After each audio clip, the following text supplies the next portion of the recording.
Hello and welcome back to the Awakening Philosophy podcast. My name is Jed and we are in the Philosophical Midwifery book today. We are in chapter 5. We're looking at case studies or examples of people going through the philosophical midwifery process that we are learning and that we are hopefully going through ourselves, because it is the process of discovering, understanding and removing human problems. We've also been exploring the implications of this. If we live in a world that is mired in injustice and suffering, we have to ask the question why. And if it's the same old bullshit over and over and over again, the same Nazi talking points used by Netanyahu and Trump, were used by Hitler, were used by Bush, were used by all of the politicians and capitalists all the way through history, likely all the way to the beginning of language, why the heck are we not learning from our mistakes? Well, an answer to that question is we have not mastered the art of how to learn from mistakes. So, no one seems to be learning or growing or addressing actual problems. No one's learning or growing or addressing actual problems. So what we are discovering in learning the art of philosophical midwifery is this is caused by a certain class of belief called a pathologos belief, a certain belief that is immune to evidence and reason, that has a kind of self-protecting mechanism built in that protects its existence, causes amnesia, causes an interpretation of the world, causes us to project, to carry things from our past that is what we project onto the present. I'm sure you all recognize people who are like this. Maybe even yourself, you can recognize the times when you're not relating to what's really in front of you, you are projecting. So, if what you are seeing or relating to isn't actually there, where is it from? It can only be from your past. If it's not in the present, it can only be from your past. So what we are discovering is the cause of projection, which is one of the features of all of these terribly unjust leaders. Netanyahu does the worst things and then cries, "Oh no, anti-Semitism." Trump does his awful things and then says, "I am the one who is the most attacked." He literally attacks and murders hundreds of people, thousands of people, hundreds of thousands of people in various different ways. And then he claims, "I am the most victimized person." So these people project something from their past onto the present and respond to that. Because quite clearly, these people aren't the most victimized, they are doing the victimization. But they will throw their arms up and say, "Well, hang on a second, it's me that's the one that's etc., etc." And if it's similar enough to the sort of projection that the people in the public have, then they will give him a thumbs up and they'll put on the red hats and they'll build the concentration camps that they will themselves one day be led into. In other words, a cycle of projection that results in terrible injustice and people being manipulated to act against their own interests. So, why is all that happening and why are we still doing it as human beings? Something called the pathologos. Something that Socrates was aware of. Something that Homer was aware of before Socrates. But something that ended when we murdered Socrates. An understanding of the pathologos and the art of philosophical midwifery.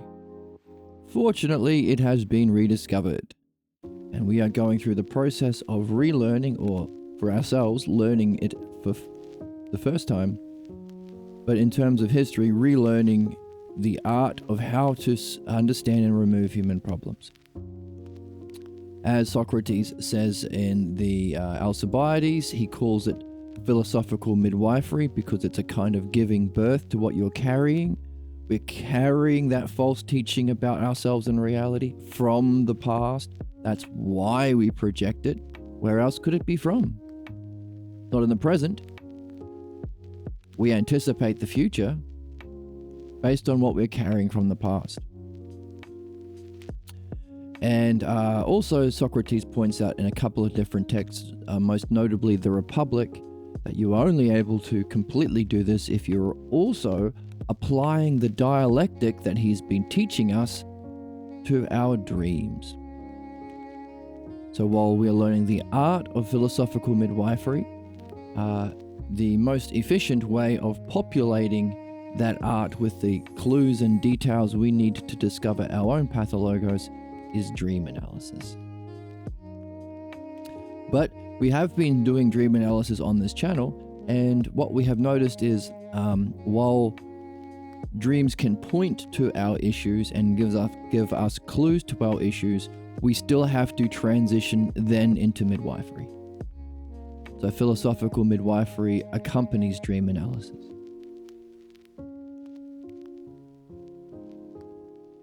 What we're also seeing is that at the end of philosophical midwifery, or going through the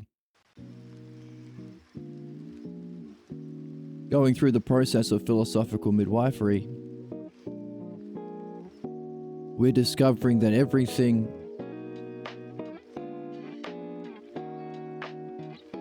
that causes our problems is a distortion of what we are actually here to achieve. It's a false teaching instead of the true logos. It's a false unity instead of the pure unity of ousia, nous, mind turning around and knowing itself. It's a false identification with self, false image of self behind our problems instead of really knowing the self. Not only that, we have to be seeking our most meaningful goals in order to surface our pathologos. If you're running around thinking that you've got it all figured out, you're not going to go through this process. You have to seek a more meaningful goal that will show you where you are lacking, which means that not only is dream analysis necessary along with midwifery and vice versa, but philosophy itself is too. Because philosophy is the dialectic applied to what's true. And the dialectic applied to reaching our most significant goals, therefore what is needed to surface the entirety of our pathologos. And you might as well want to share that with your friends. And anything else you do, you probably want to talk about what's most significant to you and what's helped you in your life. So that we call mythology. The application of what you've seen in philosophy, dream analysis, and midwifery, or the dialectic, or the love of understanding, applied it to your creative arts. Giving us the 4 aspects of philodianoia, or the love of understanding. So, we are in chapter 5, where we are reviewing, we've just finished reviewing subject A, going through this process. Someone who's been in the game for a couple of years. Now we are going to go through subject B, another case study of what's involved in this process of philosophical midwifery. A quick note also, I have just been to the library and I have scanned the pages. Hopefully they've worked. Took me a long time. For the next book we're going to be reading alongside this one. We've finished the Meno. Have we finished the Meno? Or is it your job to finish the Meno? How did it conclude? But the next dialogue that we're going to jump into, I've been wondering whether we should do the symposium or Jesus and Socrates, a dialogue in heaven. I have gone for Jesus and Socrates. So, hopefully in the near future, thumbs up, we will be getting into that now that I have the PDF scanned. I just have to make the lovely backgrounds and things as well. So, very, very exciting. The last published work from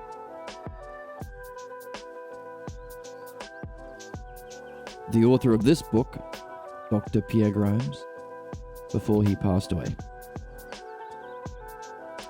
Exciting stuff. Imagine that. One of the most influential figures, Jesus, talking with, again, what should be the most influential figure, Socrates. What would they talk about? Now, this isn't just written by anybody. It's written by somebody who was the head teacher at the College of Religious Sciences in America, someone who is a master of the Logos, so perhaps the only person who could have understood Socrates, and the most intelligent and enlightened person academically and spiritually. Not only is he got various different academic achievements because he's so goddamn smart, he's also, as we saw in the chapter 1 of this book, Buddha. Buddha is a title, not a dude. And the head Buddha, or the head figure, the Dharma successorship, the person who is the new Buddha, was him. Within the Korean Buddhist line. So that's pretty neat.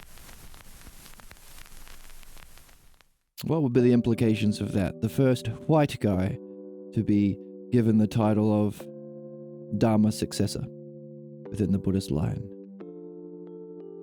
And what did he have to do to get that? Well, along with all of the spiritual experience, he showed an understanding. He was able to understand their text better than they could. How could he do that? Well, it's the Logos, isn't it? Understanding. So, such a person who has studied and taught about the nature of Christianity and as well as has discovered midwifery, mastered the Logos, brought back in dream analysis. So the most qualified person to talk about both Jesus and Socrates has written a dialogue where they talk. Holy shit.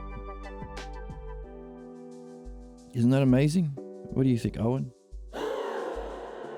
Wow. Wow.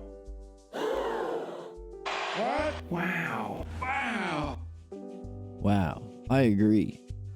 So, very, very exciting. This is one of those things. Quick aside, why not? So many times along my journey on this path, I have come across something like this, and I've thought, holy shit, this is the greatest thing that is ever a thing. This is amazing. This is mind-blowing. This could change the course of history. This could help everyone. This could put an end to all of the suffering that we have seen. Not only that, this is a huge expression of excellence. But no one sees it.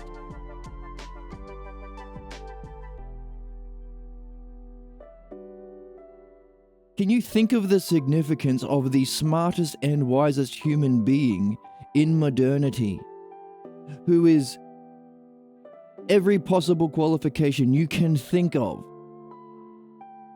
within religious studies? People who were studying to be imams and not just priests and things would have to go through him because his understanding, not just understanding, but direct experience of levels of spirituality is beyond anyone. This dude, who reinvented Socrates and then turned around and realized, holy crap, this art of philosophical midwifery, the only form of psychotherapy that can solve human problems, was known by Socrates.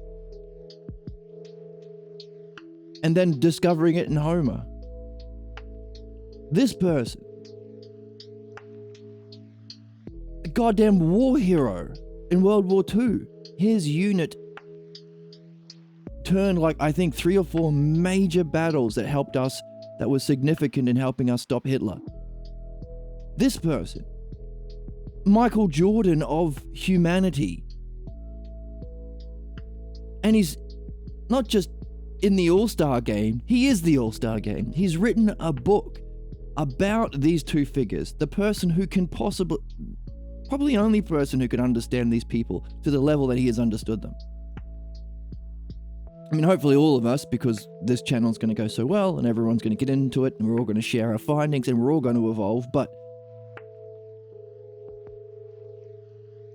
Michael Jordan has written a book on how to play basketball, that kind of thing. I mean, that diminishes it too much.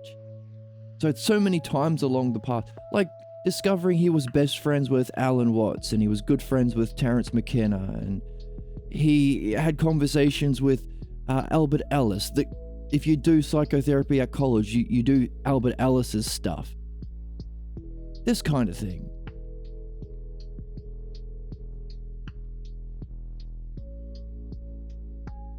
It's like finding out Michael Jordan was best friends with, I don't know, Tom Brady, but also Noam Chomsky, but also who else is considered at the top of humanity? But also discovering no one cares, no one sees it. Discovering Michael Jordan, but then discovering you're living in a world where nobody knows what basketball is. It's such a weird place.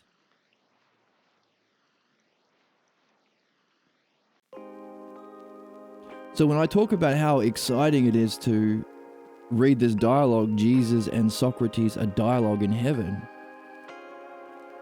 I don't think people are going to get how amazing that is. They're going to think, oh, everyone has their opinions on Jesus. Yeah, true, but nobody understands the dude. Not just understands him as a part within a greater whole to recognize his level of development.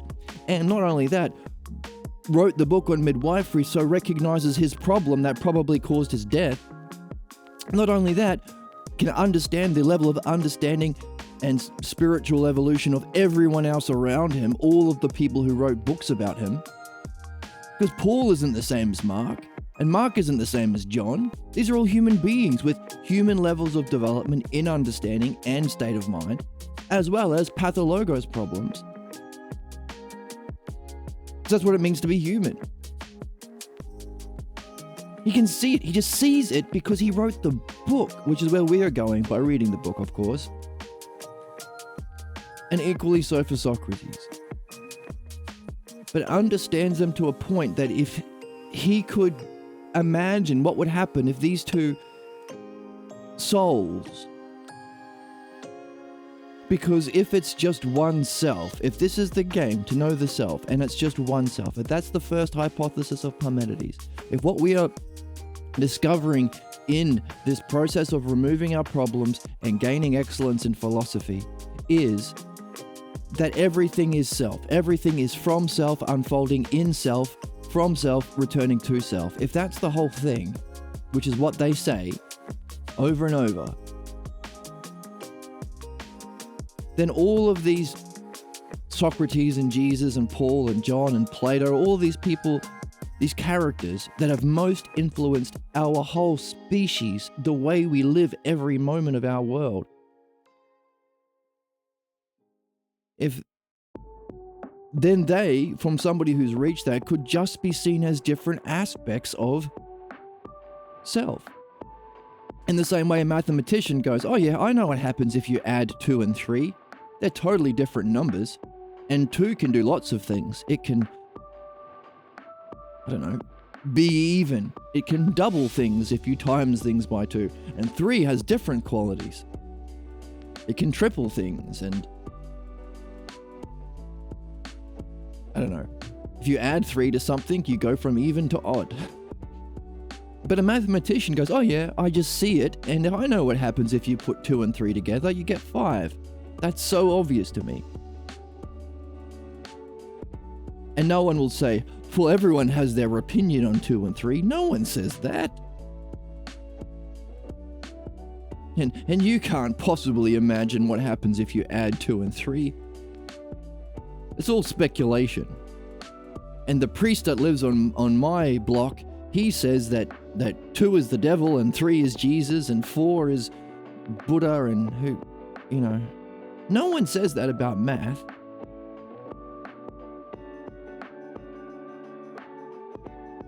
But they are just aspects of number. And if individual souls are simply aspects of self,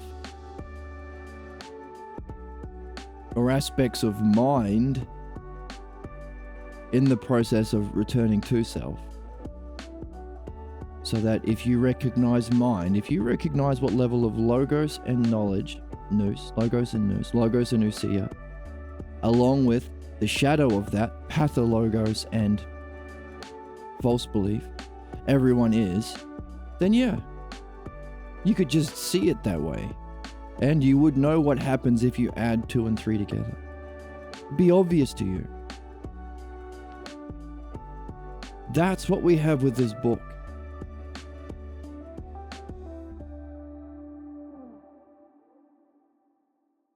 And some people have looked at the story of Jesus and said, holy crap, he is someone who was taught by Hellenics. You could say that the struggle of Jesus' life has been between understanding the Hellenic tradition and falling back in a counterattack to his Judaism, where after he had a certain spiritual experience, he started talking about, I am this guy from my Jewish tradition, I am this guy. Whereas prior, he was talking about the significance of understanding, not faith, not belief, the opposite. But in midwifery, we recognize, oh yeah, that's the counterattack. Yeah, no doy. That's what always happens. After every spiritual experience or significant improvement in understanding or insight, there's a counterattack. Where you rubber band it way back into your old heritage. You become more MAGA, you become more Christian, you become more Jewish.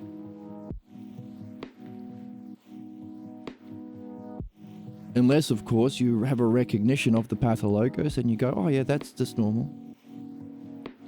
Just something to talk about with my midwife. Over coffee tomorrow.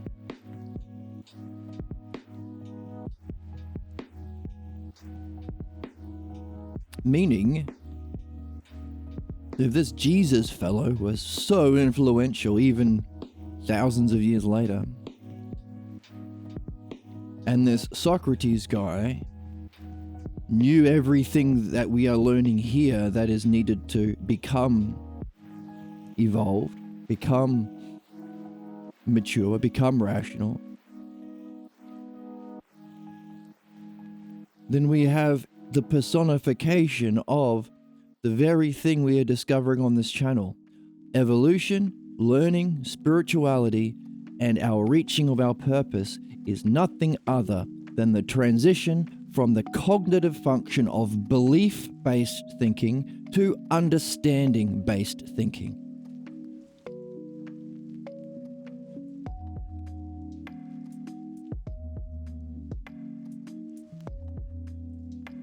If you can think of one person in history that most personifies belief-based thinking, would it be Jeebus?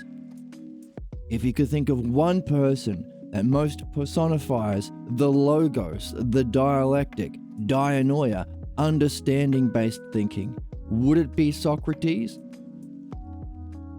Are we going to see in our reading the very process we are in as living animals with logos, reason, and ousia, self-reflection? We've evolved to the level of development where we don't just have sensation. We don't just have perception of our sensation. We also have ideas. We're not just a single-cell organism that just has sensation. We're not a cow or a basic animal that has a perception of their sensation. We are at the next level of evolution where we have concepts or ideas. And we have the capacity to reflect on ourselves, ousia. Meaning, we're at that third level of evolution.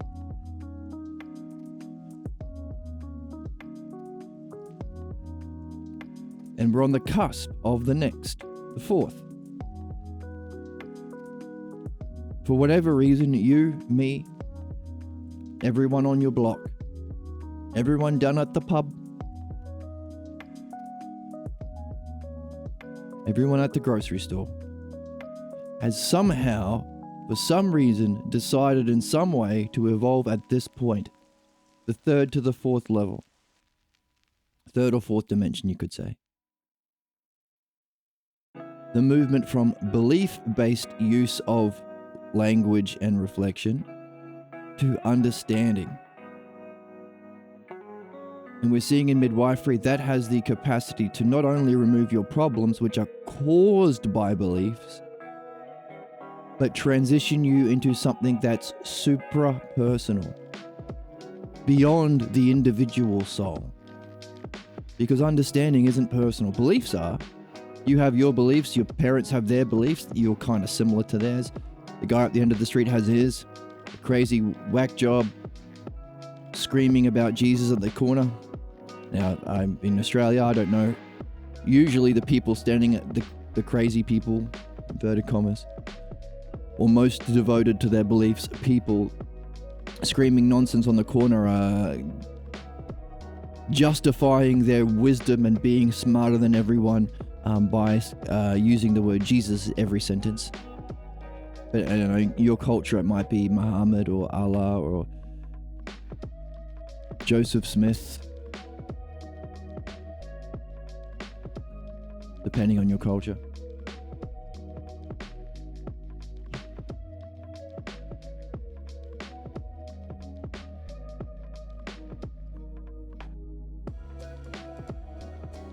Understanding is super personal. Everyone can play. Anyone can understand how to ride a bike. Anyone can understand how to be a vet. There's no rule that says you have to be a Jew to do veterinary science, or you have to be a Protestant to fly a plane, to learn aviation. That'd be crazy. We would say that, hey, that's racist or sexist or prejudiced. It's one of the ists, which means you are tied to a false belief. And that's wrong. The law's against that. So at some level, we recognize our movement is a movement from belief to understanding. We just got to nail it down. Nail it down. That's it. So that when some person who's most racist or sexist or prejudiced says, hey, that's just your belief and I'm entitled to my belief and it's just as valid and I'm just as wise and smart as anyone who's learnt things, we say, no, fuck you. That's crazy. Get the fuck out of here with this bullshit. You're lying. Beliefs are not the same as understanding. In fact, they are two incommensurate levels of evolution and cognitive function. One is barbarian, zombie, caveman style. One is mature, rational, actually entering the race of human beings, the human race. They're incommensurate. One causes problems, one solves problems. One blocks you from your evolution and spiritual development. One is the path of evolution and spiritual development. So anyone who starts a sentence, well, I believe will always, hopefully, if we were to get through this shit, we always will put up a hand and go, stop you right there, son. And they'll say, hey, don't interrupt me. And I'll say, yes, we'll interrupt you. But let me finish my... No, you're not finishing your sentence. And this is why. You started with, this is my belief. No one cares about belief. The only time we give a shit about beliefs, there are two times. Number one, when we read Socrates or we read midwifery, to pick up the right opinion kind of beliefs about what's true, only as a stepping stone to put it together ourselves, nail it down through understanding. Or in midwifery, when we're specifically looking at beliefs to free ourselves from them. Both activities is a going beyond belief. Necessarily, if beyond belief is one of the things in the Phaedo Socrates says is the self, it's beyond belief, transcends belief. It can't be an object of doxia, of opinion. Anyway, it's interesting how significant these figures, Jesus and Socrates, are. It's interesting how significant the transition from belief to understanding is. It's significant how fucking amazing and how lucky we are that a human being has come to be an aspect of self, an aspect of mind that is Pierre Grimes. Went through all sorts of crazy difficulties growing up. Amazing hardship. Literally fought World War II. Almost guaranteed to be killed by the Nazis. But somehow he got through it. And there are lots of stories of amazing coincidences or luck or providence falling in our favor by him sticking around for our benefit. It's amazing that he is the Michael Jordan. Not because I like him or because it's my opinion, because it's fucking true. Literally. Of consciousness, of humanity, of solving problems, of understanding dreams, of discovering the Logos. But also interesting that we don't have statues of this guy. We don't talk about him on the news every night. We don't have comedians making jokes about him and people who go against him or who fail to reach his standard. That's what jokes should be about. We don't have Marvel movies about people making that transition from belief into understanding. It's amazing to me. I don't quite get it. But that's been a puzzle that I've had my whole life. If somebody came along and said, hey, you can solve your problems, I'd be like, holy shit, really? You know, providing they weren't a grifter or con artist. No, it's not a belief, it's understanding. I'm not charging you anything, it's something that everyone is here to play. But when you say it to other people, their reaction is the opposite. Screw you. Go to hell. I'm gonna get my family over here and we're gonna beat you up. What the fuck? This isn't me saying it, it's Socrates saying it. Yeah, Socrates wasn't so smart. What? You recognize that we consider the Republic the greatest book ever written, even though nobody's read it yet, because we haven't had a translation, because we haven't understood midwifery. We haven't had translators who have recognized it, recognized their problems that get in the way of their translation. But even though no one's able to read it, we still recognize it's the greatest work of Western literature. That guy, Socrates, you think that guy is not as good as...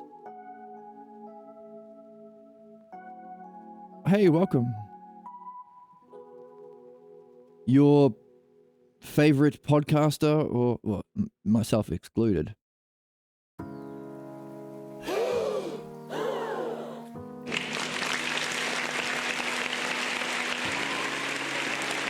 Or your... Okay.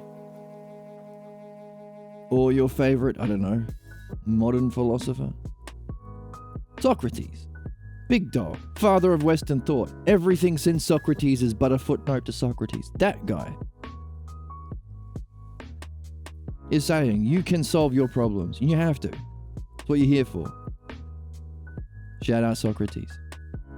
And it's not belief. It's the removal of belief. Exactly. You say that and they'll turn around and they'll say, hey, didn't Socrates say, didn't he say that he was the smartest because he knew nothing? No. No fucking way. He said the opposite of that. That's what your grandma will tell you on Facebook. I'm just as wise as Socrates because Socrates says he was the wisest because he knew nothing. He absolutely did not say that. We just finished the Meno. He said, one of the things that I do know is this.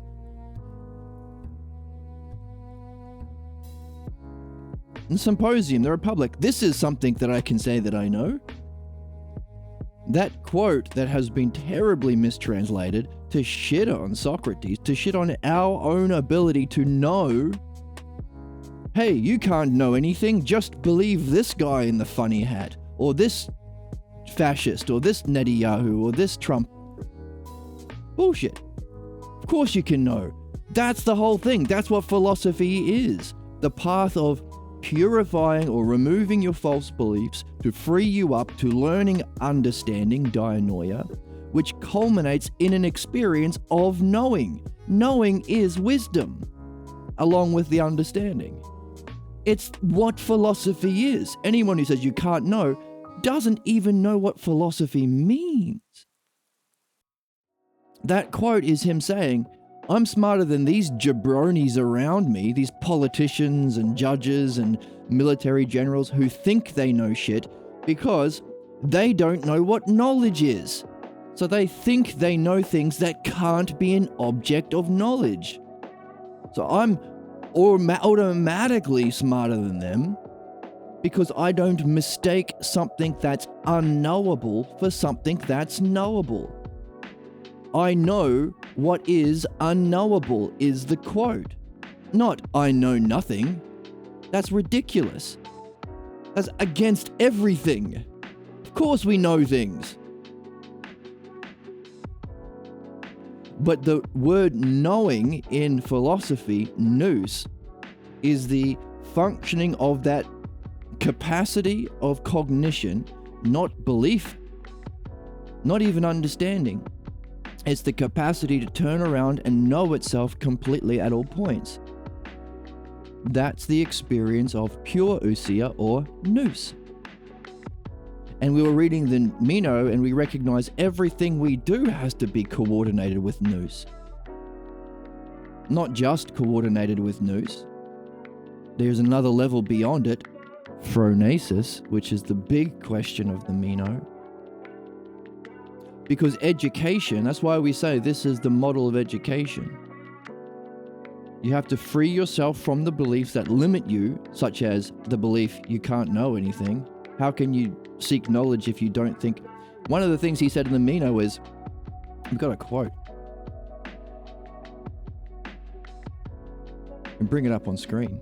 This is a quote from the Meno.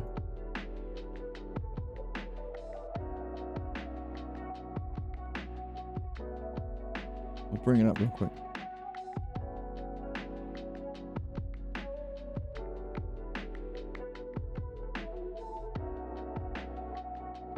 I would contend in every way about the following as far as I am able, in both word and deed, that we will be better and more courageous and less of a do-nothing loser if we think that we must search for that which one does not know, rather than thinking it's not possible to discover that which we do not know, nor must we search. And there's the Meno 86b.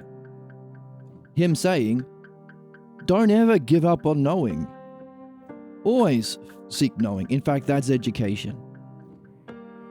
Many of the dialogues in the Meno and the Phaedo, which we've read together on this channel, talk about how education is a remembering of ousia.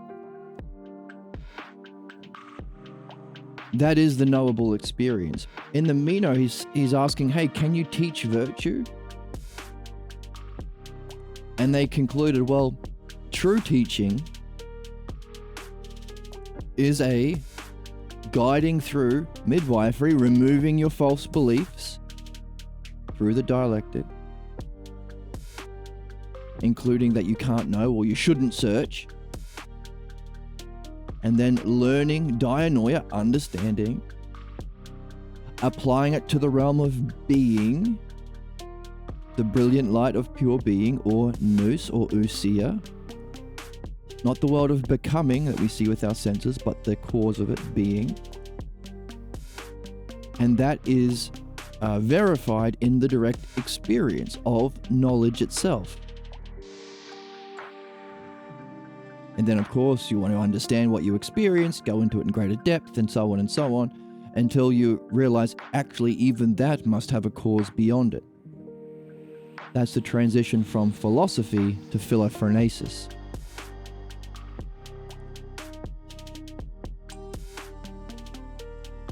Can you see how weird it is that we are told that Socrates says he knows nothing? It couldn't be further from the truth. But it can justify that very thing that Socrates will always fight against, justify laziness. Loser mentality, give up. Just, my mum was a MAGA, my dad was a MAGA, I won't rock the boat. Now, that's an example, but what we saw last time in case study A was there is a specific family teaching that's unique to everyone,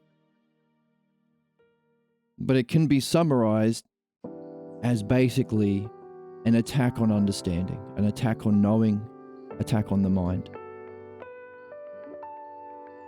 Thou shalt not understand. Why? Because if you understand something, do you have to believe someone else? That's the game. That's the rub. Why would you believe anyone if you understand it? Therefore, if we are zombie barbarians at this part of our history, that third dimension, sensation, perception, ideas, but ideas bound by false belief, then, and if everyone wants to be God King or Priest King of the house, because the only one who gives two shits about your stupid beliefs and opinions are your kids because they're stuck there,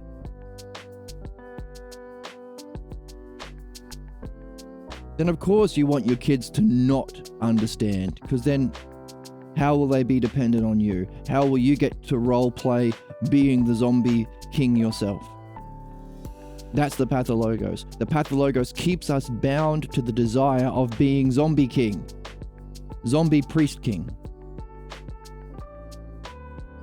That's why we accept royalty. Why do we have royalty? Why do they get to have billions of dollars and to abuse everyone in every possible way? Oh, because they are picked by God. What? Really? Yeah. God said they should get everything and you should suffer. Oh, really? Same thing with religion. Why does the church and the Pope get all of the money and all get to do all the crimes, but we are the ones having to suffer? Oh, because God says so. The fuck? Based on what understanding? Oh, no understanding. Just believe it, you idiot. Zombie king. Why do we accept zombie kings?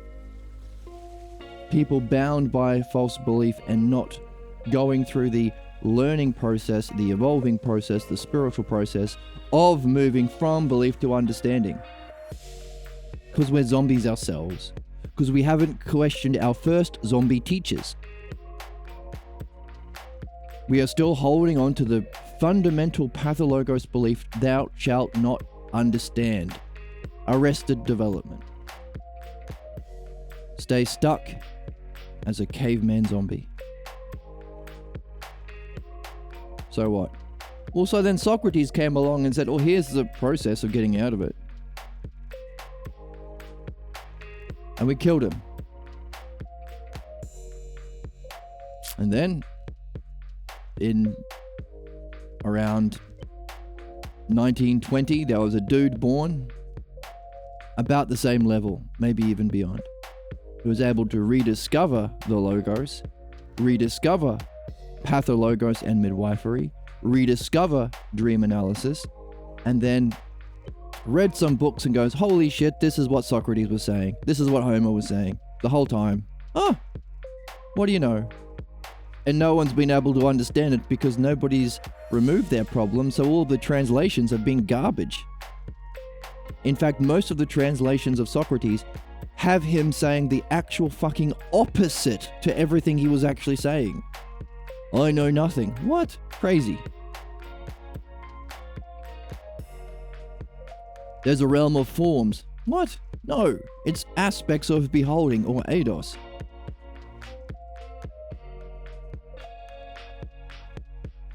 It instead of self. No mention of phronesis. That's the whole next category after philosophy. Very lucky that we have a Michael Jordan. We had a Michael Jordan who wrote things down. And I think part of this conversation between Jesus and Socrates is, hey, how come we didn't write anything down? What were the effects of not writing anything down? Because this guy, Pierre Grimes, wrote it down. That's the book we're reading. And that dialogue he wrote as well. So it's always been fascinating to me how fucking amazing, how ridiculously profound, amazing, helpful, significant this dude is, this book is, and this dialogue between Jesus and Socrates is, and how few people know about it, and how if I ever tell anyone about it, brushes off them like water off a duck's back. Where's my duck? A swan. Water off a swan and a chicken's back. Amazes me.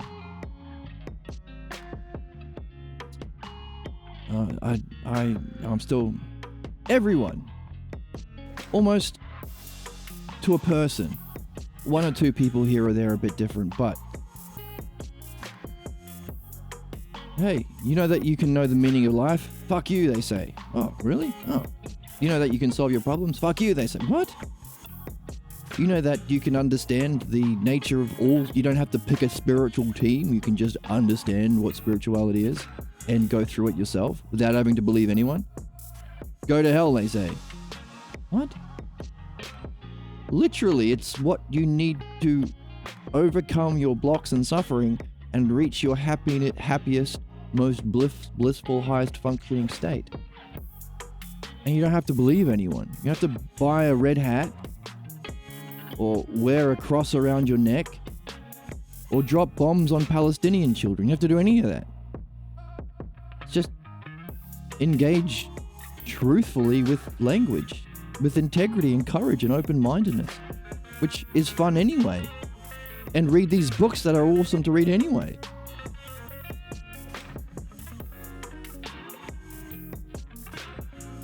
Piss off, they say. Why?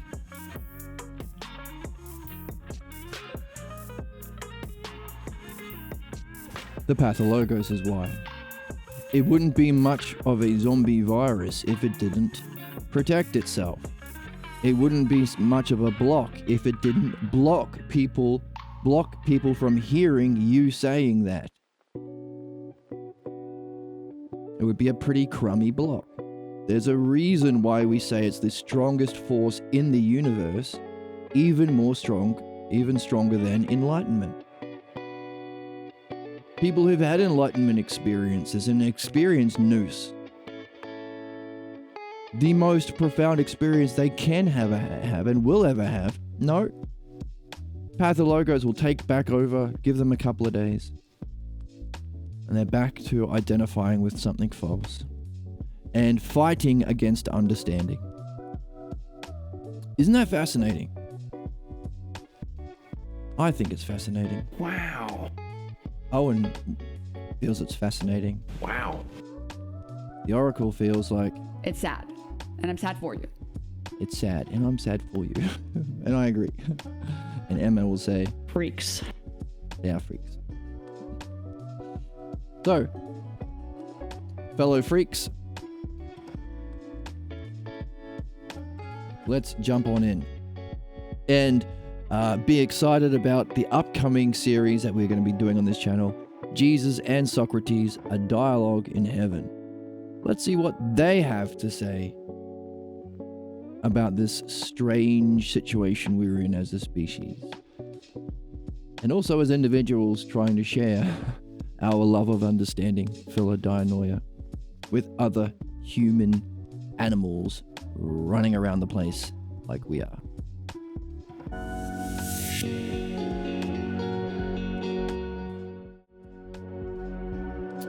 Here's the book. So,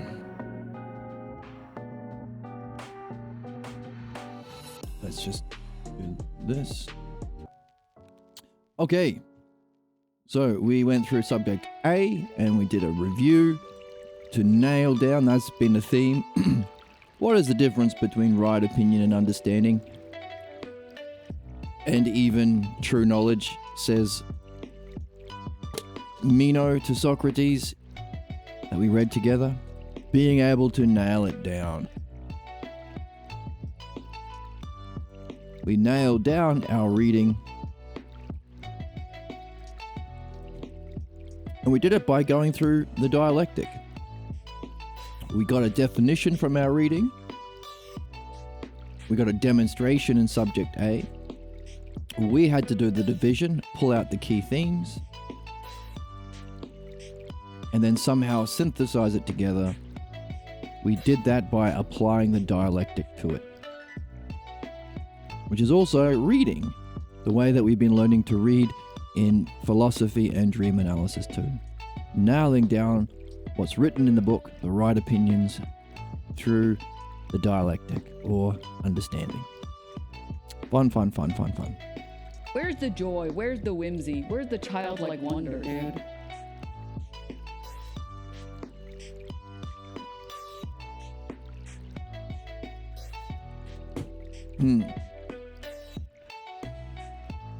What's also interesting is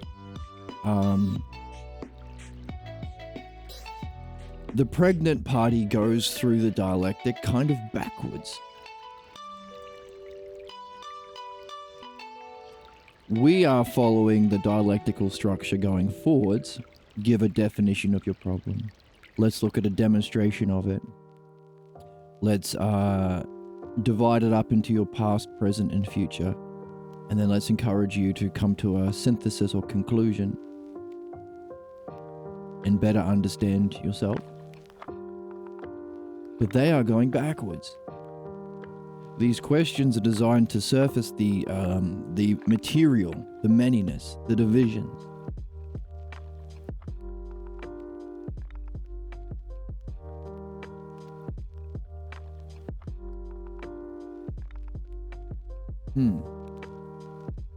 So that they can find the demonstration that's behind it. The state of mind and belief. But even that belief, there's a definition behind it. Yeah. A false image of the self. Or we could say it better. We surface the divisions so that they can find how it's unified into a way of being or a state of mind, which will tell them about, hey, to accept that, you must have a definition about yourself. Because the zombie virus, the pathologos, plays out. You have a definition about what you think self in the world is. It demonstrates in your present. It divides out into every aspect of your life. And then it will conclude in you, in your fate. And every expression of that will come back to the beginning or the analysis section where you will say, oh, I guess I was right all along. I guess I was rubbish all along. I guess I was right. Self-fulfilling prophecy. Stagnant. Doesn't go anywhere. But we are playing out a dialectic. Not the midwifery dialectic, the good one that requires learning and midwifery ourselves, but the zombie virus one. Isn't that interesting? It's like we're tracing the pebbles back to the gingerbread house. No, we're tracing the clues back to find Moriarty.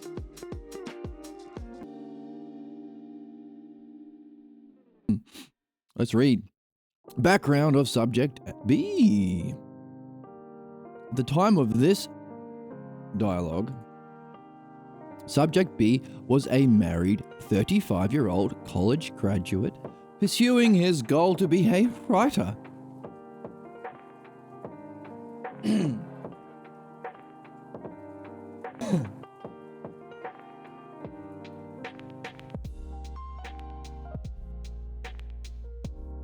Choking on my cookie.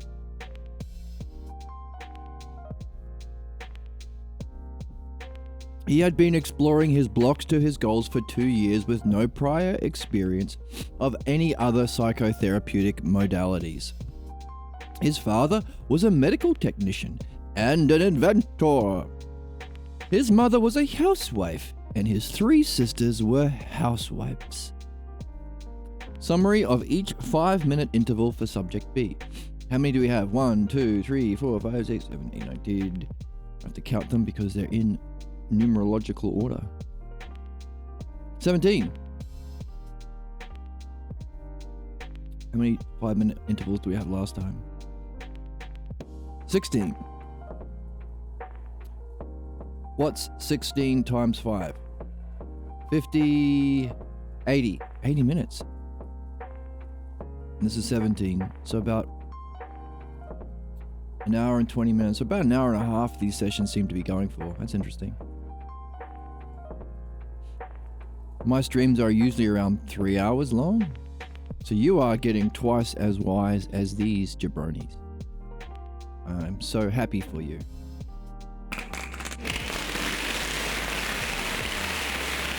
Hey, whoa. Who asked you? Okay, go ahead.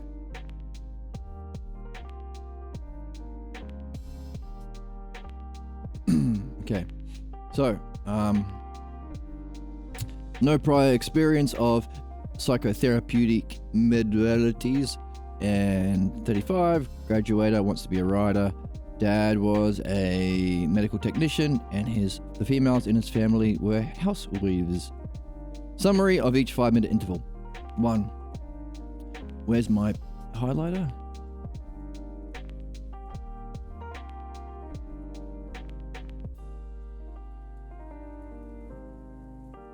After an initial difficulty stating his goal, like I'm having stating this when I started, subject B mentions his initial difficulty stating his goal.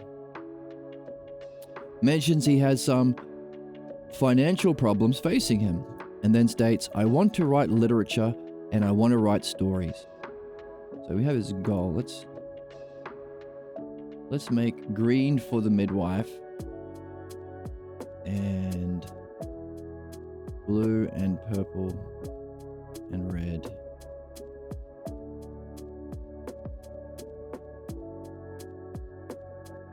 For the person.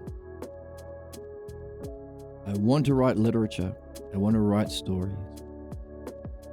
He reports that the book he is writing is some yellow is for words. Back. Is becoming extremely involved and exclaims, I love it! But he has a recurring dialogue within himself about writing that disturbs him. Well, you are going to do that book, but maybe you should spend your time looking for a job, you know? Like Naruto, he always says, you know. That's now. Maybe you should spend time, writing something you get paid for. He ends his reflection with, besides that, I have headaches a lot. So, we can see that our job as a midwife is to help them learn how to state their goal. It can be difficult. What's a goal? Took him a while, but he was able to say it. I want to write literature and stories. But also, we've got him to talk about his difficulties in reaching that goal. This financial difficulty, and this dialogue he has with himself about doing something to get paid, and headache. When asked, we're asking,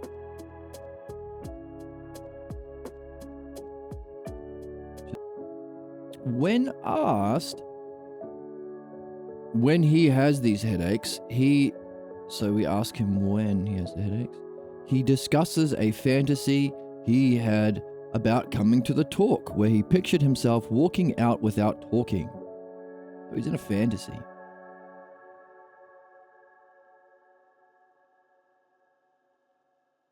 Walking out without talking. He acknowledges that he knows he should specify the problem he has when pursuing his goals, but he says, I'm not going to do it. Adding, I'm unable to move. Then he reports that he has his headaches all day. All day. Oh my goodness. Headaches all day. And they restrict his activities, saying, the only things I do are the things I have to do. I can't do anything. Look. For myself. No. Yeah. Right, self goals. We have to be seeking our most meaningful goals for ourselves, not to spend our lives being a slave for somebody else's pathologos. No, you're not in the game. If I could get rid of that, the headache, I feel like I could do a lot of things. Ooh. Interesting. So the headache plays an important role.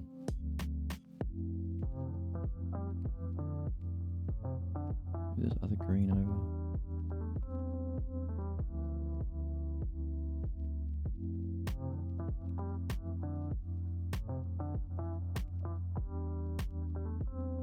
Ooh, yuck. I don't want that color. I want a nice green.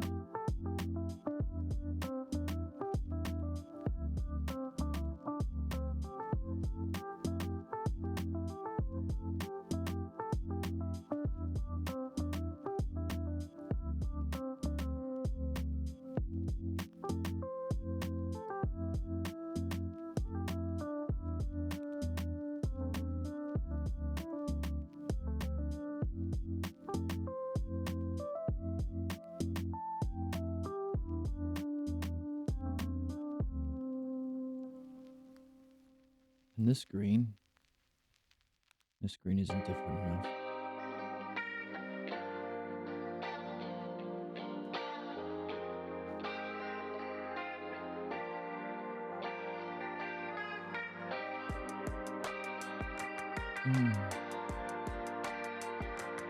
Exactly.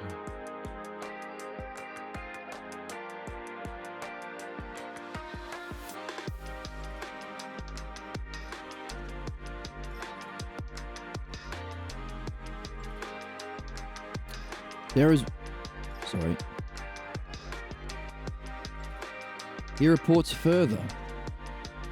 There is one time that I know that I have it every week without fail. He notices the headache begins when he is driving home after teaching a night class, which he describes as good. Everything is fine. And the headache becomes more painful as it gets closer to bedtime. Closer to bedtime becomes more painful. When asked if he saw any relationship between the headache state and the fantasy, this is us. This is where that green comes in. We ask, do you see relationship between the headache state and the fantasy? Make it a bit bigger. He replies he doesn't. No connection.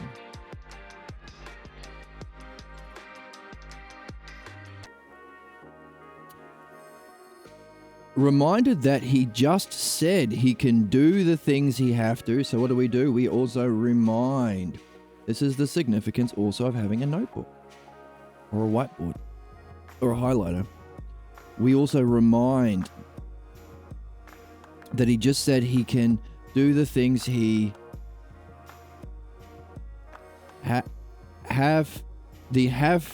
have to things, but not the things I want to.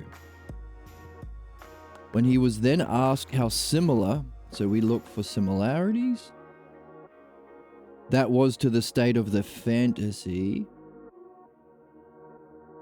he made several comparisons, concluding,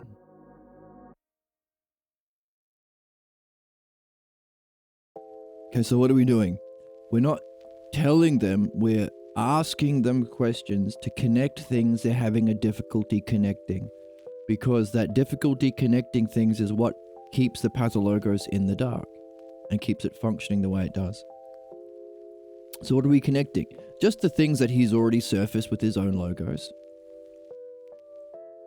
But having an awareness of the game and philosophy, our goal is to reach our self-goal. Our goal isn't to sacrifice for king and country or be a martyr like Jesus or something like that. No. You're here to do something. You have your goal, not to be a slave to somebody else's ignorance. So we can recognize, really? When he's a slave to others, he's fine. When he's doing his self-goals, he's blocked. Of course, that's when the block comes to our self-goals. We read earlier about in childhood when we are seeking our own goals, our parents look at that and go, well, I don't get anything out of that. And it's not a personal attack on any specific parent. It's just something automatic that happens. That's why our goal isn't to remove the getting of pathologos, to mitigate it as best we can, sure. But it seems to be something that's just comes along with being human. In other words, there's a reason why we're born. And reason why we're born into a family that we all get a pathologos. What we are doing instead is learning how to develop a different kind of relationship. A different way of being. Not to double down on our ignorance over and over and get addicted to that pleasure, sadism by the way, of crushing somebody else. The cruelty that makes people fascists and Nazis and sexists and things. No, we're learning a different way of being that we're here to learn. A relationship bound in true love, which is bound by understanding. Love without understanding is sadistic. It's literally the pathologos. You'll try and force the other person to conform to the roles that allow you to play out your zombie virus. I want to be zombie king. Priest king zombie. Yes, give me the big hat. I want to eat all of the brains. Bring me children so I may eat their brains, says Trump and Netanyahu. We're learning a different thing so that when it does happen, when an inevitable pathologos comes about in whatever way, doesn't matter. We'll say, hey, let's have some cookies and milk and talk. How do you feel? What did you see? What would you say? What couldn't you say? What would you say now? Was I being a parent or was I being a this or a that? And then equally so, be honest about what you're reflecting on and learning. You're still alive, aren't you? Then you're still learning. Anyone who says, I've got it all figured out, garbage. You're stuck in a problem. So, this is a demonstration of that kind of relationship where we ask questions that helps them surface the material and then we ask them things that can connect it together. You have a certain state of mind that comes up, headaches. But you've also connected it to the fantasy when it came up, right?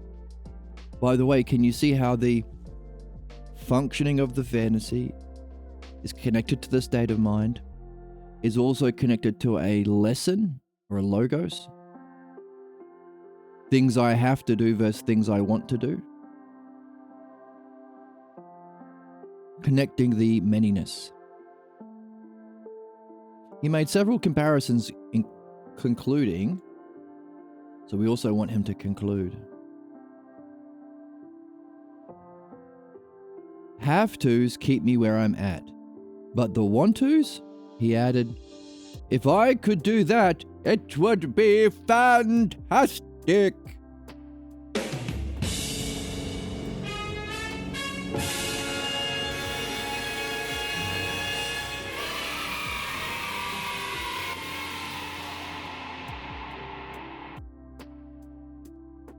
He reports that he becomes terrified when waking up with the headache.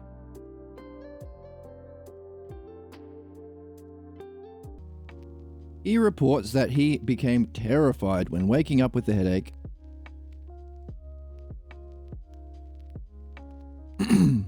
because he knows that his whole day, that's an interesting thing. He knows that his whole day is ruined.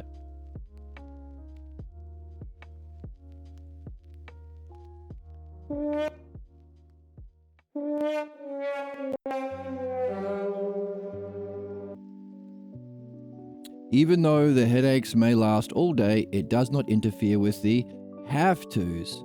Interesting.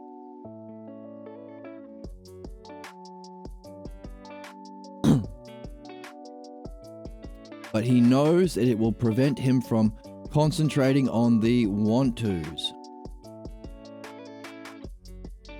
On the wants. And when asked to reflect on his inability to concentrate, so we ask, hey, by the way, say more about this inability to concentrate. That's what we're doing. He reports, I want to cry because I can't keep my mind on it. Now, I'm just oh shit, I'm on the wrong page. Sorry about that. I am just making this stream so fun and interesting, which is why I'm such a popular streamer. We wouldn't mock him. That's not me mocking him. That's him saying, I want to cry, because he wants to cry. Method. I'm a method actor. I want to cry. So, yeah, it would suck. You're blocked from doing what you are here to do and you want to do in your life, but you can be a good slave. That would suck. He recognizes that state of mind. Where's purple?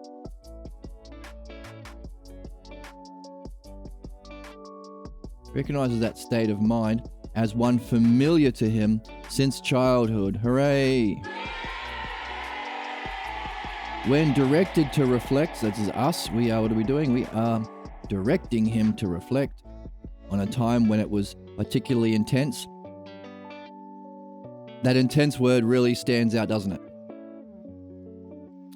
Define your problem. Give an example of it, demonstration of it. Talk about it some more until ideas or divisions or themes come up.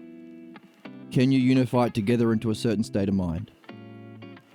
If you can, now we can talk about that state of mind.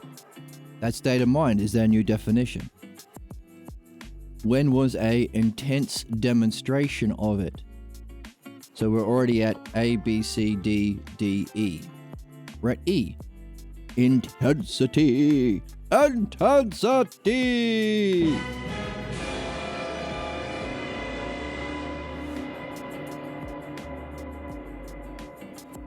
If you don't understand this, you're either being intentionally obtuse because you want to be mad at something and you just don't know what you're supposed to be mad at, so you are the NPC ship meme, or you're really stupid.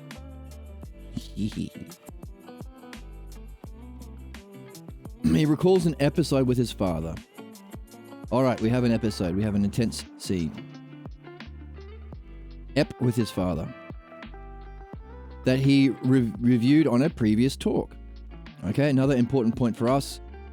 This isn't an all-at-once thing. You might have to review the same scene many times to see all the aspects of it. Needed to be, like we said earlier, like we read earlier, like the many facets of a gem. Many, many sides of a diamond. Shine bright like a diamond. Like that. Where's my llama? This is a llama. It's very fluffy. Very, very nice. Very nice.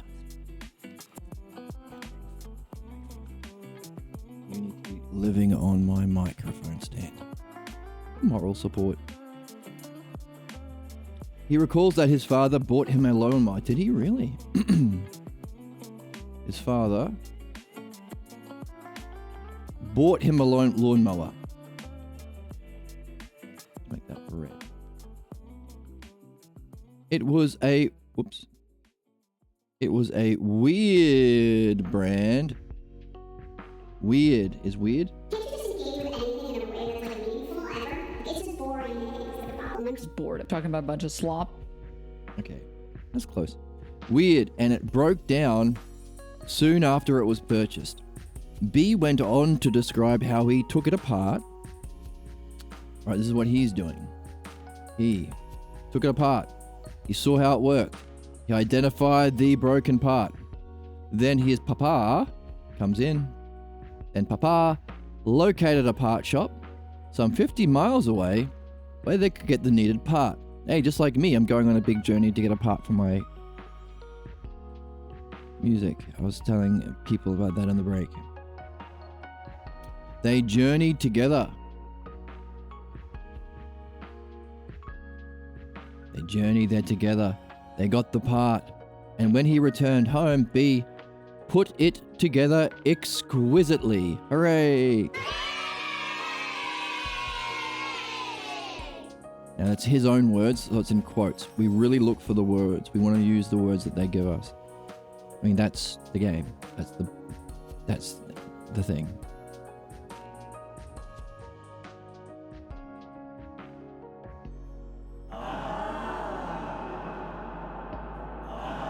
This guy had to admit that the people in his life who helped convince him to be a conservative in the first place, parents, clergy, other authority figures, were wrong. Not only was wrong, but lied to him, and that he fell for it. All of that takes so much courage and character.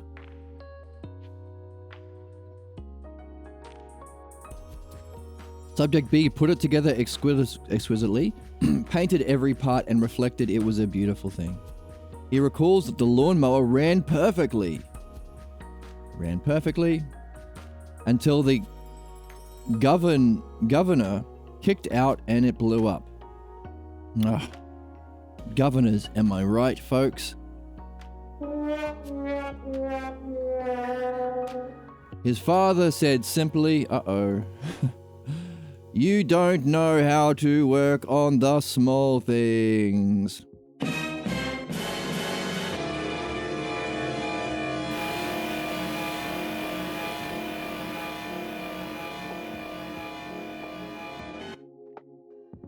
Sounds like a Dharma successorship, a Dharma teaching, a special spiritual teaching from the priest king of the house.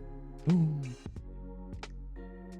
When asked to consider and judge, so we ask him to consider and we ask him to judge his father's remark, he thinks, I think it was bullshit.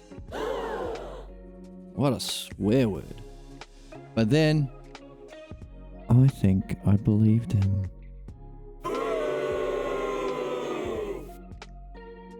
We asked him, why?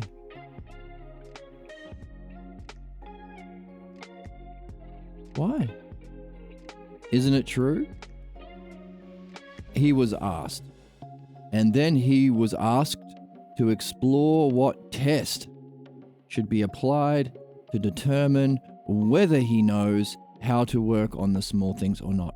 This is another thing that we do. When we surface teachings or logos, whether they be in part of a fantasy or part of an early scene or part of just small internal conflict or internal talk. So, okay, if that's the case, answer it. Conclude. Don't just be a believer. That's the zombie caveman thing that keeps you stuck as a zombie caveman. We understand. Understanding, philodianoia, love of understanding, involves dialectic, questions and answers, not statements and blind subservient belief. That's where the crusades and the genocides and the capitalism and the fascism happens. This terrible shit. I'm just following orders, sir. Fuck off, you are. You are here to Learn the dialectic. Questions and answers. So take it as a question. If someone says, go kill that Palestinian child, you wouldn't say, yes, sir. You'd say, oh, that's an interesting question. How would I answer it? The question is, would it be good to murder that Palestinian child? And the answer is, oh, no. It is a bad thing to do. Here's a question for you. What are you imitating that gets you to act so callously and cruelly towards fellow human beings? If only every soldier asked that question and judged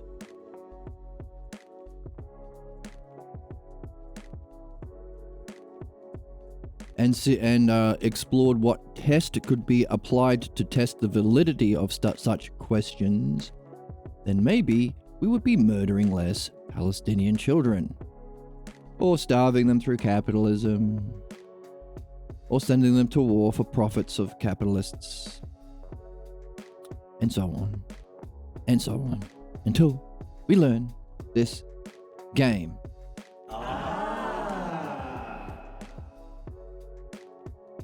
He responds that while he knows he passed that test, that he knows something,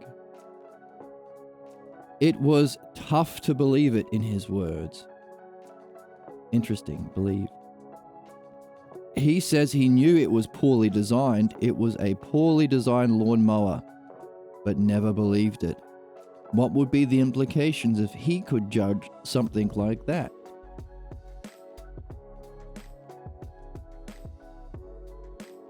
So I've been talking about my own life with this bed salesman.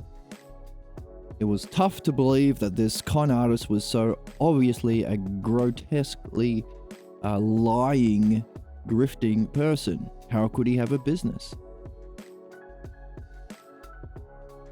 How could he continue to stay in such a thing? And then every time he offered a solution, it was always a con.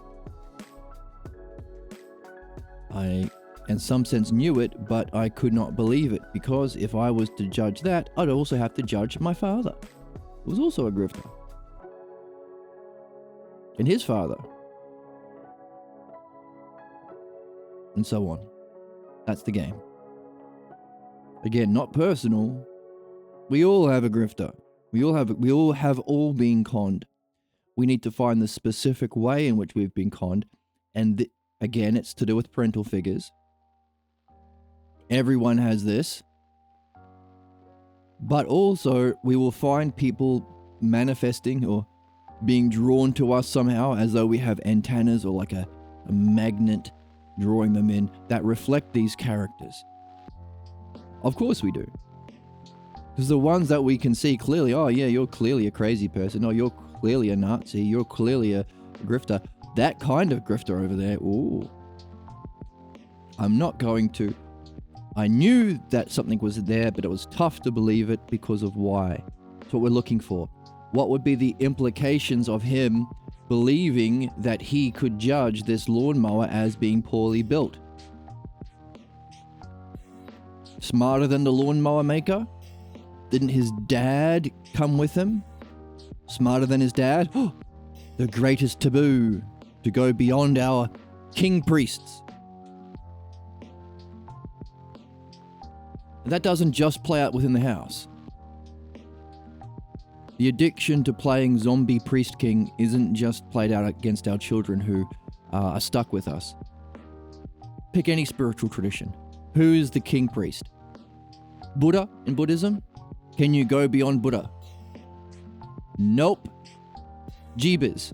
Can you reach a state of enlightenment beyond what Jesus had? Nope. Could you add logos into either tradition, which is beyond both of them? Nope. Pick a tradition. Whoever is their figurehead, see what happens when you suggest going beyond their vision, or their understanding, or removing their problem.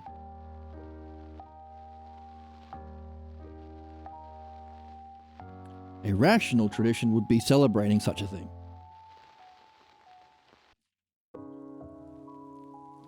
But one of the features of groups is that it's the fourth hypothesis. It's not the third hypothesis, which is reason, which is going on your own. The third hypothesis, logos and providence, the second, being itself, and the first, oneself, and maybe beyond. These are things you do yourself.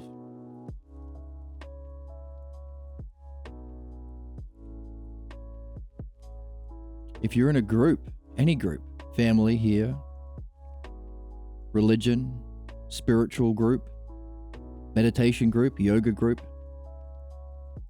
Alpha Brain podcast, Red Pill group, can you go beyond Jordy Peterson or Donald Trump or Buddha or Muhammad or Moses or Jeebus?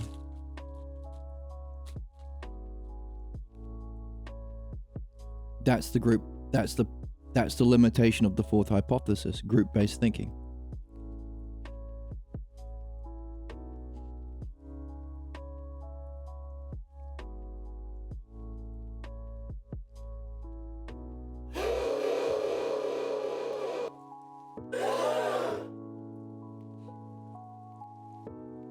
So, again, bringing in our understanding of the hypotheses, the dialectic applied to what's true, helps us do midwifery, the dialectic applied to freeing from what's false. So the more we can understand the nature of the logos, the more we can direct our questions. The more we understand providence, or what is actually good, the more we can direct our questions in a good way.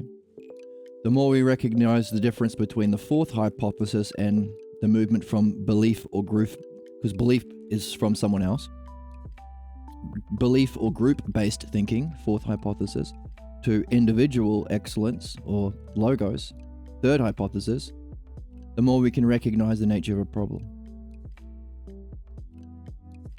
See? It's a win-win. It's a win-win.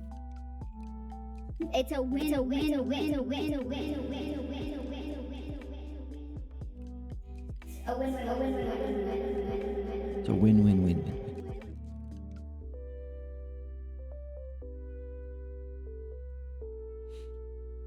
He continues to work. He knows he passed that test, addressing the teaching from Papa as a question and answering it, applying a test. It was tough to believe that it was a poorly designed lawnmower. He never believed it. He continued to work on mechanical things. What was his job?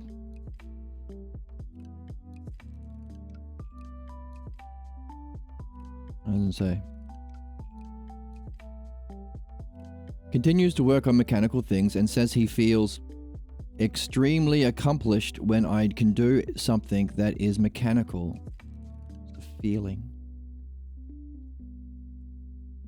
It's purple.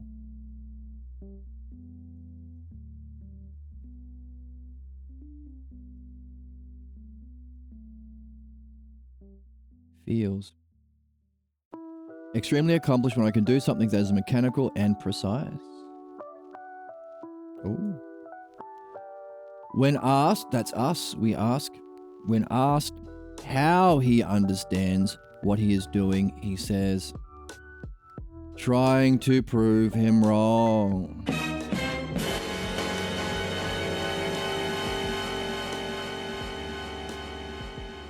He was then asked to review the lawnmower scene and see if he could prove his father wrong.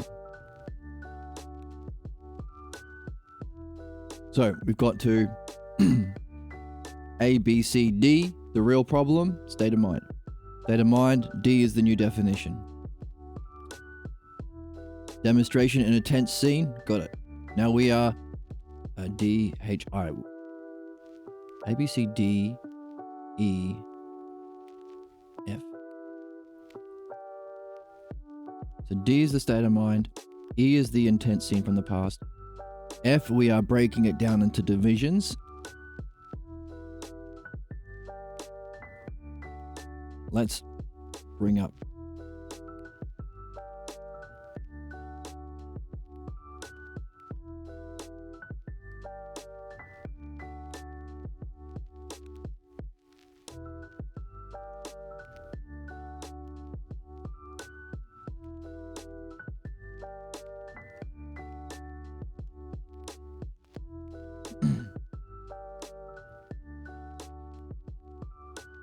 E. Intense scene. F. Ideas and themes that function through the family roles begin to emerge, him and Papa, and the puzzles about their meaning surface. By challenging the subject to face these puzzles and conclude about the meaning of their recollections, their distortions of the past are reduced. So that's where we are, we're in F. E is the intense scene. F is, hey, conclude. How would you answer him? Don't blindly follow, see it as a question. Everyone is asking a question, and by the way, there's two. The one they're asking on the surface and the one they're really asking. Ask it as a question. How would you answer it? How would you conclude? How would you challenge and face the puzzle, face the person in the family roles? Interesting? I think it's interesting. There's a way out of problems. Oh my god. We can unzombify ourselves as a species. It's neat. And we can understand the process. It's not just getting lucky, hoping for divine grace. He recollects that he took it apart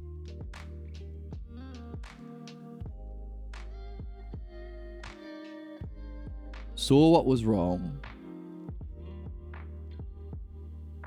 took it apart, saw what was wrong, understood, oh, there's a big word, understood,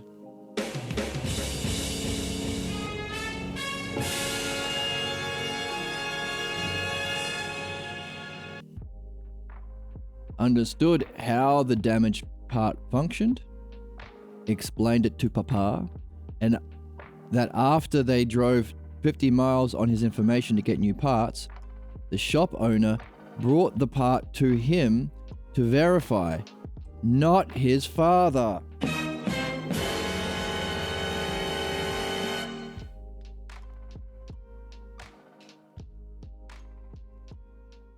He... Oops. No.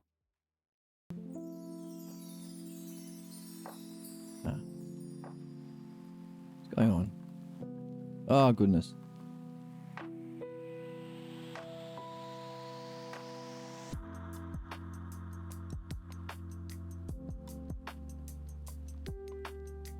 Not his father. He felt the trip with his father was a high because its success depended upon himself.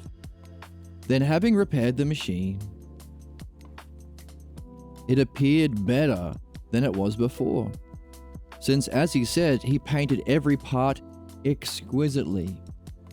Now, this word, and it worked perfectly, so we've got two repeating themes of his logos.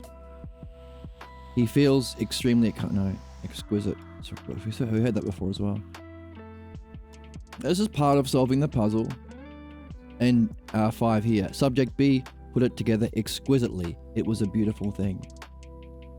He painted every part exquisitely and it worked beautifully. It's good. There's a high logos. These are good words. And they're repeating. Maybe there's a puzzle. Maybe that's a clue. It started with one pull. Oi. He recognized his father's involvement in many of these stages, but not during its final testing.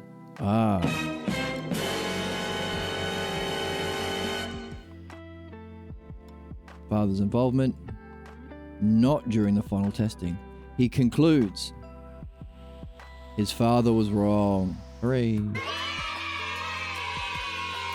He was reminded by the midwife. Oh, how furious would people addicted to their zombie virus, but I can only pretend to be a Noah in front of my kid because I've convinced him, blah, blah, blah, blah. How infuriated would father be to hear this? How important is it for him? How infuriated is Trump when you say he's a criminal, or Netanyahu, etc.? How important is it for us as a species?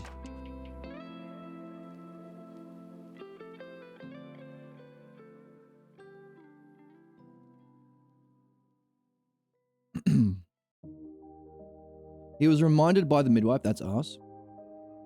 Excuse me. I shouldn't eat cookies with peanuts in them while I'm on stream. So we remind him that they both knew who was wrong, and he replies, when you said that, you know what hit me? What hit you, my boy? I knew when we first started to try it to find parts, there was a problem in the basic design of that machine. Wow.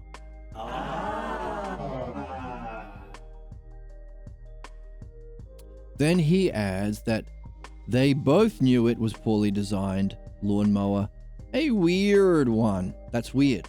You poggers. That's weird. Disgusting. I'm so disgusted. Disgusted by how weird it is. But it was purchased because it was a it was a good deal. There we go. Sound familiar to anybody watching? Okay, there are 17 parts and we're up to part 9.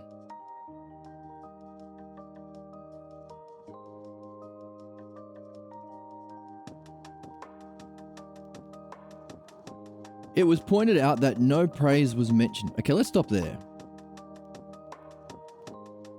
Okay, one more. It was pointed out that, so we pointed out, that no praise was mentioned for his work.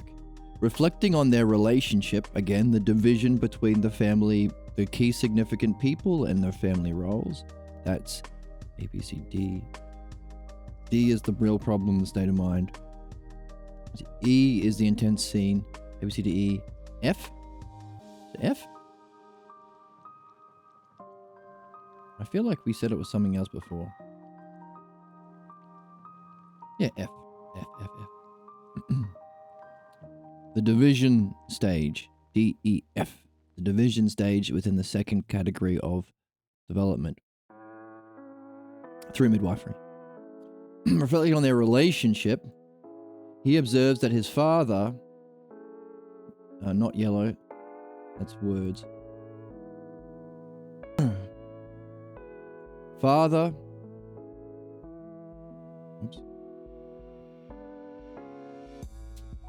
never gave praise but often ridiculed him. His father tried to take credit at the parts store. When he first started the mower, it went backwards because he had installed one of the parts backwards. His father fell down laughing at it. What a dick. He concludes that when he was being ridiculed, that's the most emotion I got out of my dad. Oh, a rare moment in showing himself. And all he had to do to connect to his father in a rare moment was to screw up in front of him so he could play the king, Noah, the Noah king priest, and mock him and crush him. What an idea of love. All you need to do to express yourself and connect and get the Dharma teaching and get the idea of love is this. Holy fucking shit. Now, very common. This is why relationships are always so terrible. Now, people might not think that because they're used to it. Where did we learn what relationships were about? Where did we learn what love is about? So when we say love without understanding is terrible, this is what we mean. He knew what it was and fixed it within 5 minutes, and it worked perfectly. So, was it worth all of that laughter, Papa? If he knew what it was and fixed it in 5 minutes and it worked perfectly, any praise for being perfect, Papa? However, when he had further success, his father was not around, out getting milk and cigarettes. When he was then asked to reflect on the curious fact that when we believe something contrary to the fact, there must be something important going on. So we point out something interesting. We then ask to reflect on the curious fact that when we believe something that's contrary to the fact, There must be something important going on, right? When we are believing something that isn't there, or projecting something that isn't in the present, like me getting grifted by this goddamn bed salesman, believe something that isn't there, there's something important going on. How important is my back? He responds, what the hell is going on? Nevertheless, reviewing and seeing the evidence once more, he simply says, I still believe it. Pausing, he reflects on the projects they had worked on together and says, they all seem to have a flaw. So, in F, we're asking him to relate with logos and ousia, reflect, don't just believe, but reflect, apply the dialectic, questions and answers, not just questions and answers, but testing and experience, right? There's always that synthesis and analysis. Understanding graduates into confirmation and experience. We want to be free of our problems. We want to know the nature of knowledge and the self. We want to be midwives.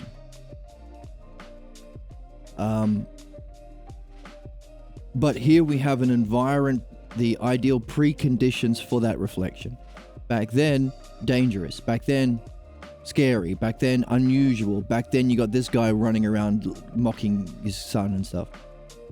Whereas as a midwife, somebody who is learning what it means to be a good person, notice, if he imitates his papa, he is a shit person. He will crush people in the same shitty way he was crushed. So when everyone says, I'm a good person and they haven't gone through midwifery, they're wrong.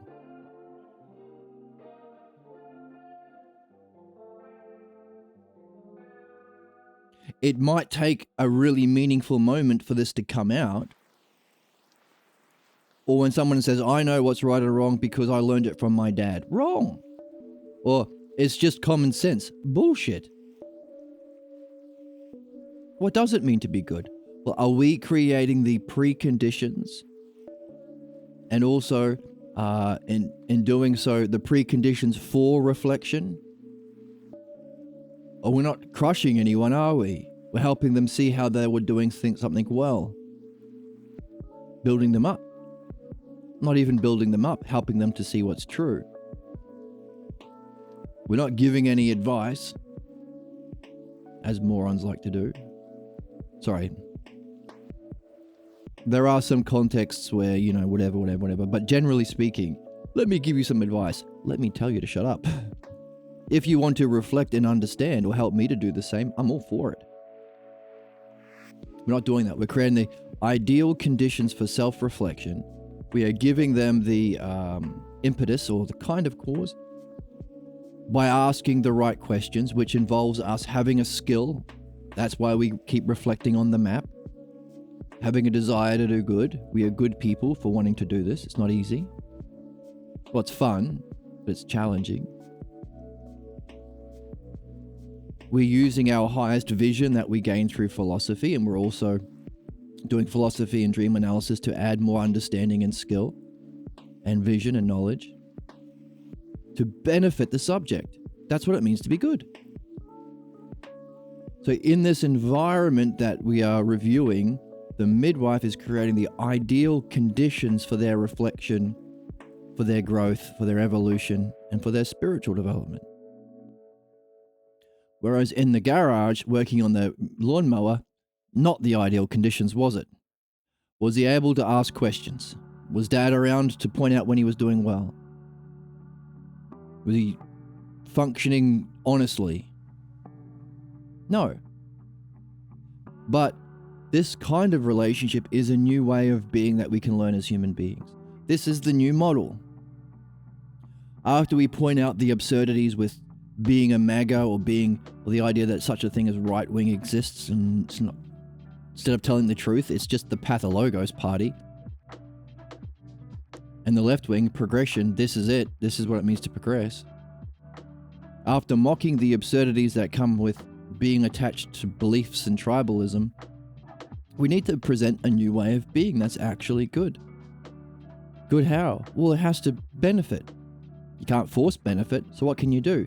You can provide the most ideal conditions for somebody to reflect on themselves with logos through directed questions and answers, judging of answers, following the map, the dialectic or the map of midwifery, so that they can go from belief to understanding. Politically, create the conditions for this. All human needs met without having to work. We don't need that. We don't need work anymore. We have enough technology and resources, if shared and if used properly. We don't have to sacrifice our life for survival anymore. Which is what? Which is setting up society or governments based on this new way of being. What way of being? The ideal way of being. Why is it ideal? Because it benefits the subject. And here we are seeing somebody going through that. And we can do it. So we started today's stream talking about how there's a kind of Michael Jordan of the soul.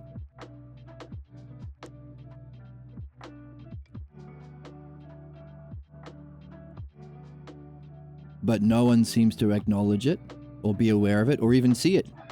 Because nobody knows what basketball is. That's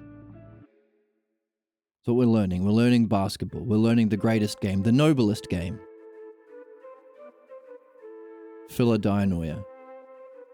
The art of dialectic.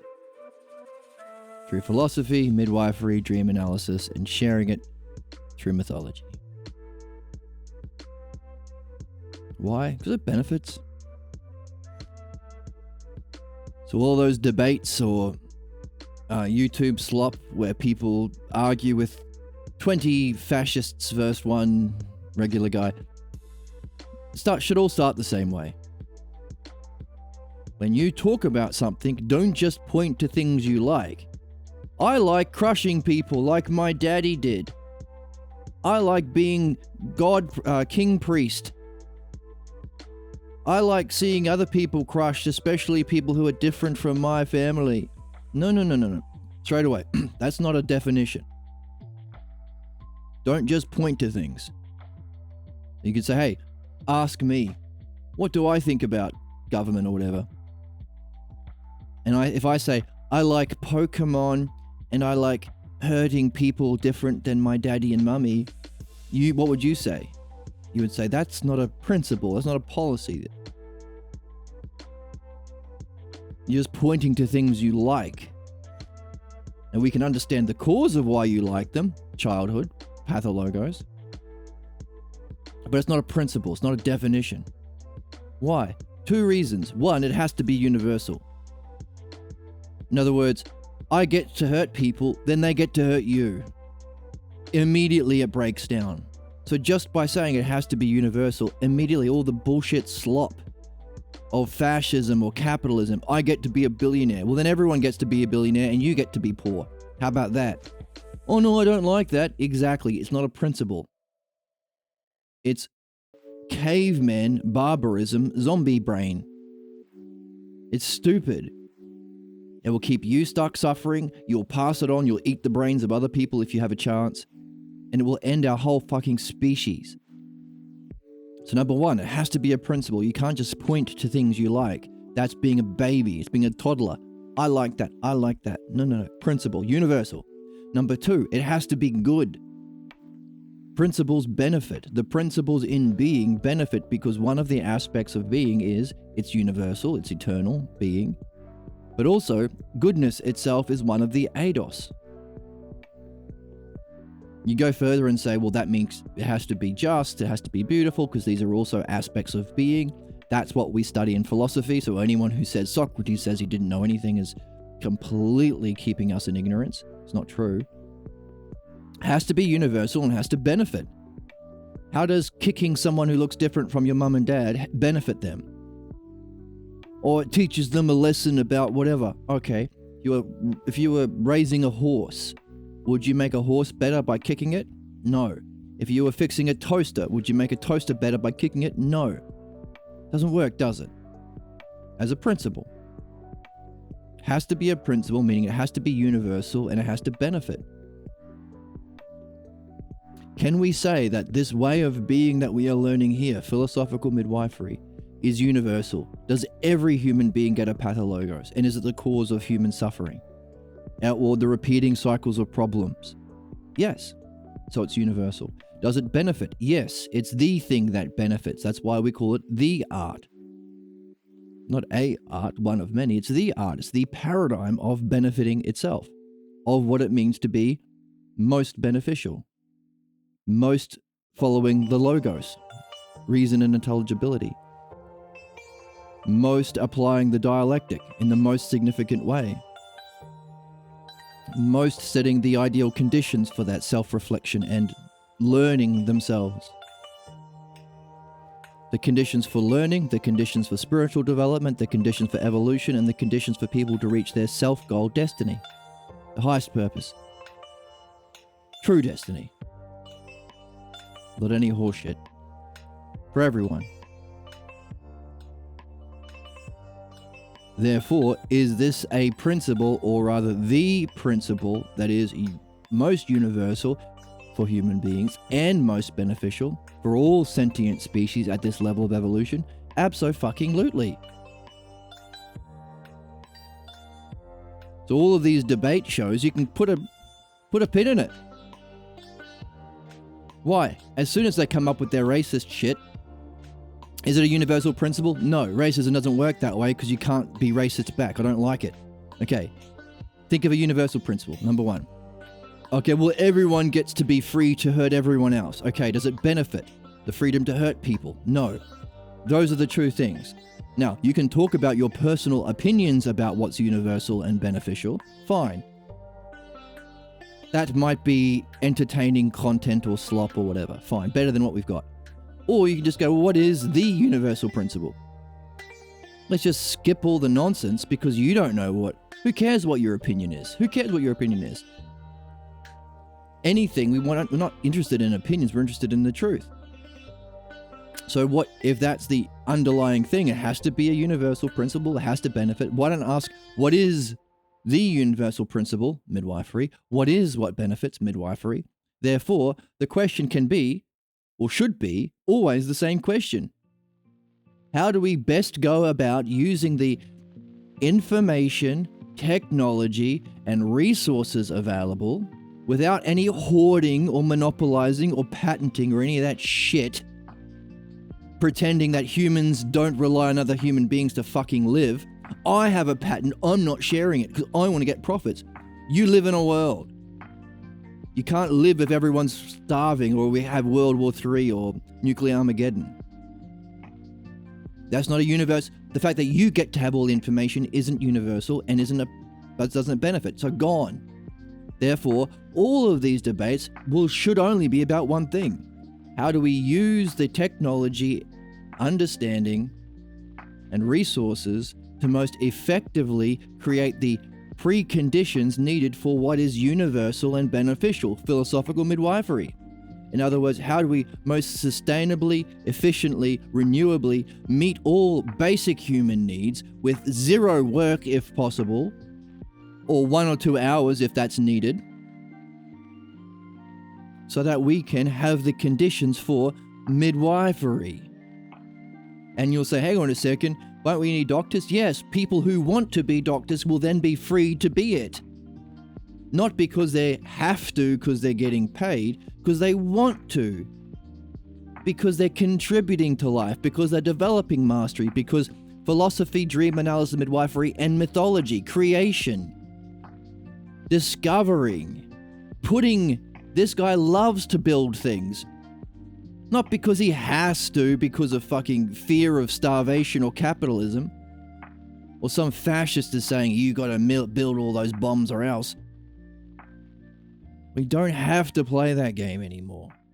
So all of these debate shows should be simply, how do you most envision the transition from a society based on belief-based thinking, ignorance and suffering, to a society based on understanding-based cognition? The movement from the third dimension of development to the fourth. Sensation, perception, ideas to understanding. grubs, cows, barbaric human beings to rational human beings, which is itself simply the preconditions for the next. Do you think there are only 4 dimensions of reality? That doesn't seem very interesting. Which would be setting up the preconditions for the 5th and 6th and 7th, and then how many dimensions? That's what we can discover. That's your YouTube content from now on. I have decided, I have decreed.